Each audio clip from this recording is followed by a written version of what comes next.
अस्सलाम वालेकुम नाज़रीन, दादूश न्यूज़ बुलेटिन में अवां खे भली कार।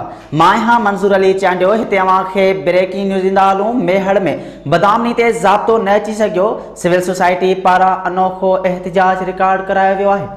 नाज़रीन, हिते अवां खे ब्रेकिंग न्यूज़ ईंदा हलूं त मेहड़ में बदामनी ते ज़ाब्तो न अची सघियो।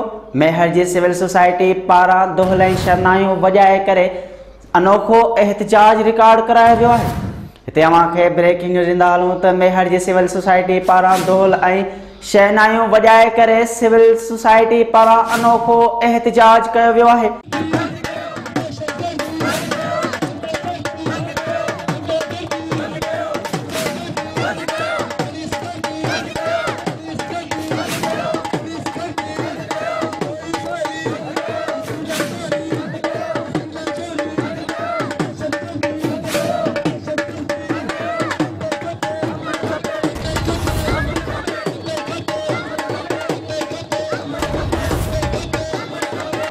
उन सिलसिले में असां सां गॾु लाइन ते मौजूद आहे आजिज़ सिंधी। हाँ बिल्कुल मंजूर।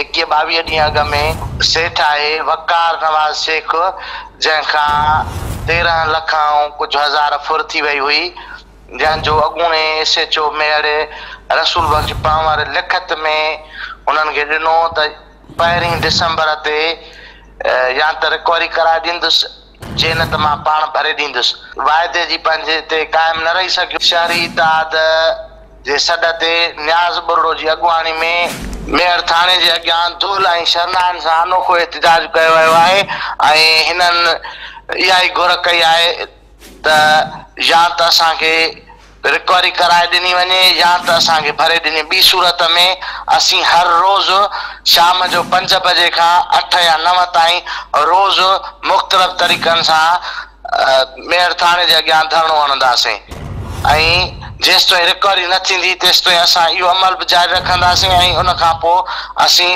हाई कोर्ट सां पिणु राब्तो कंदासीं।